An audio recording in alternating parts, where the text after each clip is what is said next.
कभी आप ब्रह्म मुहूर्त में जगे हैं? जगकर देखिए, संध्या होने के पश्चात जब रात्रि का अंधकार सारे संसार को धीरे धीरे अपने अंधकार में निगलने लगता है, तो यही अंधकार ब्रह्म मुहूर्त में भोर होने से ठीक पूर्व तनिक अधिक काला हो जाता है।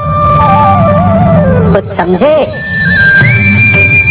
हमारा जीवन भी कुछ ऐसा ही होता है। जब हमारे जीवन की समस्याएं अपने अंत पर होती है, तो यही समस्याएं एक भीषण रूप लेकर हमारे समक्ष प्रस्तुत हो जाती है और ऐसे परिस्थिति में अधिकतर लोग हार मान जाते हैं, भय खा जाते हैं। परंतु यदि आप हार न माने, भय न खाएं, दृढ़ रहें, निरंतर आगे बढ़ते रहें, तो प्रकाश के रूप में हमारा स्वागत करने के लिए सूर्य उदय सदा हमारे समक्ष प्रस्तुत रहेगा। आपने बरगद के वृक्ष को देखा है? जितना विशाल उतना दृढ़। पतझड़ में वो सूख जाते हैं, परंतु दुर्बल नहीं होते, टूट कर गिरते नहीं। और उसके विपरीत दलदल में उपजे वृक्षों को देखिए, वो दिखने में तो बड़े होते हैं, पतझड़ आए या शीत सदा हरे भरे होते हैं, परंतु इतने दुर्बल होते हैं कि जल धारा के हल्के से वेग से वो गिर जाते हैं। परंतु ऐसा क्यों होता है? कारण है जड़ें। जिसकी जड़ें दृढ़ भूमि में है, वो हर चक्रवात, हर ऋतुओं को सह लेता है, और जिसकी जड़ें दलदल में है, वो स्वयं की जड़ों को दुर्बल बना लेता है।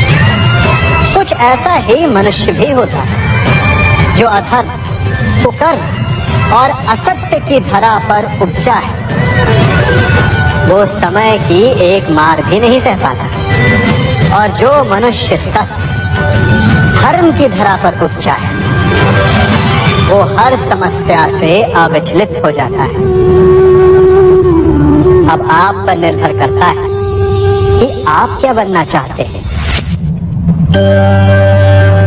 हमारे जीवन में मित्र और शत्रु बड़ा महत्व रखते हैं। यदि गंभीरता से सोचा जाए तो ऐसा कोई क्षण नहीं जब हम अपने मित्रों के बारे में ना सोचते हो या फिर अपने शत्रुओं के बारे में। हमारा हर कार्य या तो हमारे मित्रों के हित के लिए होता है या फिर हमारे शत्रुओं के अहित के लिए। हम हर स्थान या तो अपने मित्रों के साथ होते हैं या फिर अपने शत्रुओं के साथ। कोई नहीं चाहता कि उनका शत्रु प्रसन्न रहे। हर कोई अपने शत्रु को नष्ट कर देना चाहता है, और ऐसा करने के लिए वो हर संभव प्रयास करता है। उसे आर्थिक, मानसिक और शारीरिक हानि पहुंचाने का प्रयास करता है। परंतु यदि मैं आज आपको ऐसा मंत्र सिखाऊं जिससे आप अपने शत्रु को सदा के लिए नष्ट कर दे तो, और वो मंत्र है मित्र बनाना। अपने सभी शत्रुओं को अपना मित्र बना लीजिए और आपके सारे शत्रु स्वतः ही समाप्त हो जाएंगे। मैं क्या कर रहा हूं? मैं दिए प्रज्वलित कर रहा हूं ताकि अंधकार को मिटा सकूं। अब आप कहेंगे कि इसमें कौन सी बड़ी बात है ना? परंतु इसमें महत्वपूर्ण बात समझने के लिए ये है कि मैं क्या नहीं कर रहा हूं, और मैं अंधकार नहीं कर रहा हूं। क्योंकि अंधकार को मिटाने के लिए प्रकाश का अस्त्र तो उठाना ही पड़ता है। बुराई को बुराई से नहीं, अच्छाई से जीता जाता है। अन्याय को अन्याय से नहीं, न्याय से लड़ा जाता है। क्रोध को क्रोध से नहीं, क्षमा का साथ लेना होता है। ठीक उसी प्रकार एक लोहा लोहे को काटता है, परंतु एक ठंडा लोहा ही गर्म लोहे को काट सकता है।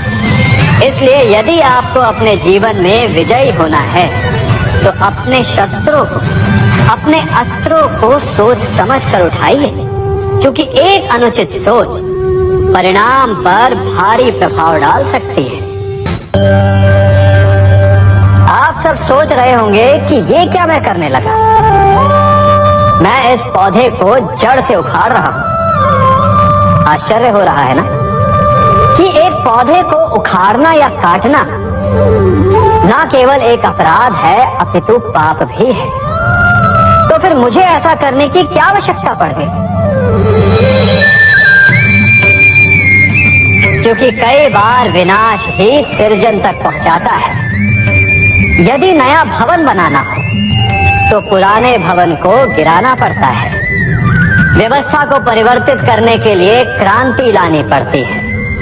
और उसी प्रकार यदि किसी वृक्ष या किसी पौधे की जड़ों में घुन लग जाए या उसका मूल सड़ जाए तो उसे जड़ से उखाड़ देना ही श्रेयस्कर होता है, ताकि उस स्थल पर नए पौधे उपज सके।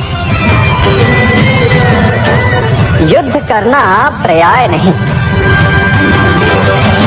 परंतु कभी कभी शांति के लिए युद्ध करना आवश्यक हो जाता है। संसार में सबसे श्रेष्ठ क्या है?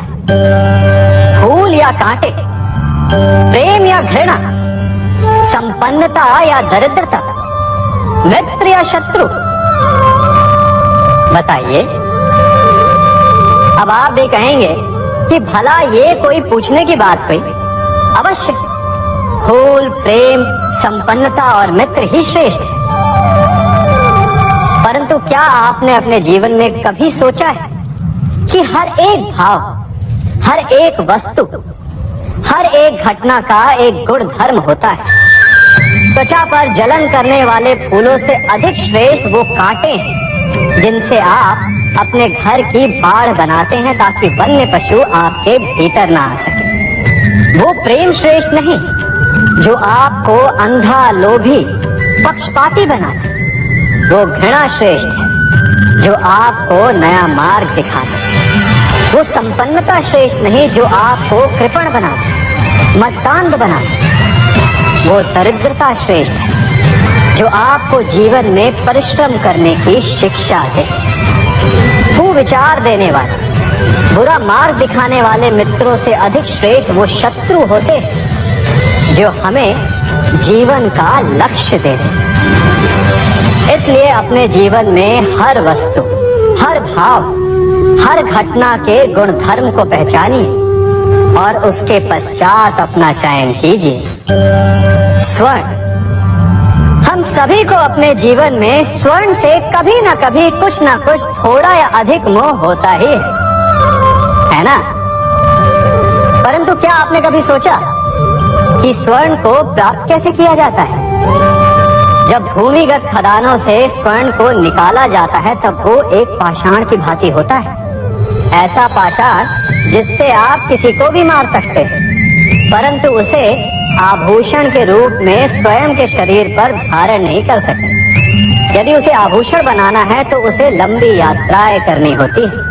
उस पाषाण को पिघलना होता है। सुनार के हथौड़े की अनेकों चोटें खानी पड़ती है, फिर काट छाट और उसके पश्चात जाकर वो ऐसा आभूषण बनता है जो हमें वर्षों तक, सदियों तक लुभाता रहता है। इसलिए यदि आपको समय पर विजय पानी है तो स्वयं के निर्माण पर समय देना होगा।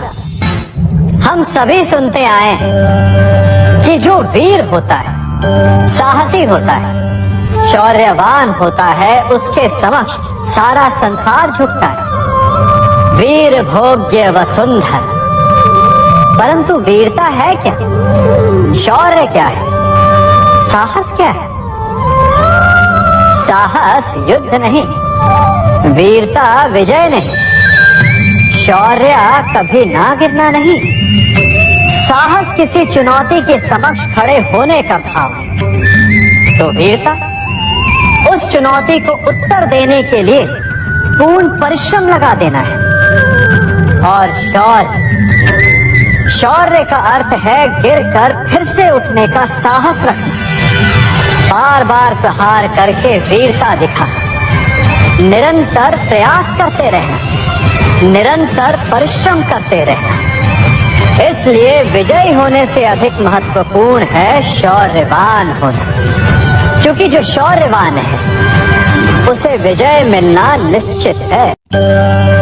कभी किसी पक्षी को घोंसले की नींव बनाते देखा है? अथक परिश्रम करके तिनका तिनका बिटोर कर वो पक्षी अपना घोंसला बनाता है, अपनी संतान के लिए एक सुरक्षित घर बनाता है। और फिर कहीं से तीव्र आंधी आती है, भारी वर्षा होती है और उसका घोंसला तिनका तिनका करके बिखर जाता है। फिर वो पक्षी क्या करता है? वो रोता नहीं, ना ही विलाप करता है। वो बिना विलंब करे फिर से अपना घोंसला बनाना प्रारंभ कर देता है और सफलता पाता है। फिर हम क्यों छोटी छोटी असफलता से भयभीत होकर परिश्रम करना छोड़ देते हैं? एक बात सदा स्मरण रखिएगा, हर वृक्ष कुल्हाड़ी की एक मार से नीचे नहीं गिरता।